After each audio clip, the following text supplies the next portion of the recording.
Elimelek Leskodat, seorang aparatur sipil negara pada Badan Perencanaan Pembangunan dan Penelitian Daerah Provinsi Nusa Tenggara Timur, berhasil mengubah lahan tidur di Desa Bolok, Kecamatan Kupang Barat, Kabupaten Kupang, menjadi lahan produktif. Dengan memanfaatkan waktu luang, Elimelek awalnya mulai menanam tanaman tomat di atas lahan sekitar 2 hektar.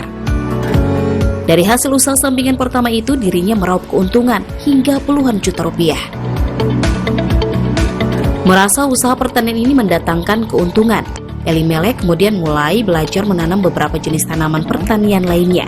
Dan hingga kini berhasil menanam sejumlah tanaman pertanian, seperti semangka, pepaya, tomat, dan bawang merah, dengan mempekerjakan 5 orang warga. Awalnya kita mulai dari tomat. Kita kerja, waktu itu kita tanam 15.000 pohon. Waktu itu 3 bulan kemudian hasilnya bagus. Dari situ ya saya mulai kembang sapi-sapi.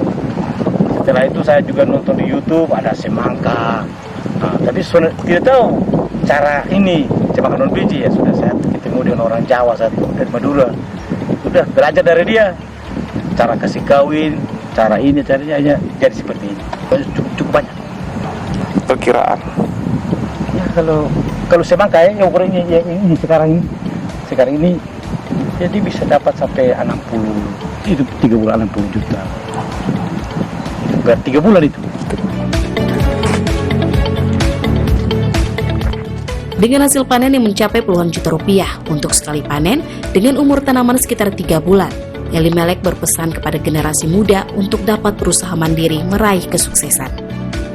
Kalix Taus, Kompas TV, Kupang, Nusa Tenggara Timur.